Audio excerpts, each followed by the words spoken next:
Hapon sa atin mga ka-farmers, may papakita lang ako na sitwasyon ng palay dito sa malapit sa amin na palayan. Ito yun, oh.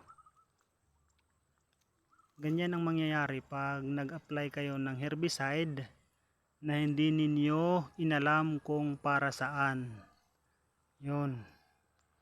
Kasi yung na-apply na herbicide dito ay para sa kugon, yung non-selective herbicide, kaya namatay yung mga pananim, pero naka-recover na naman yung iba.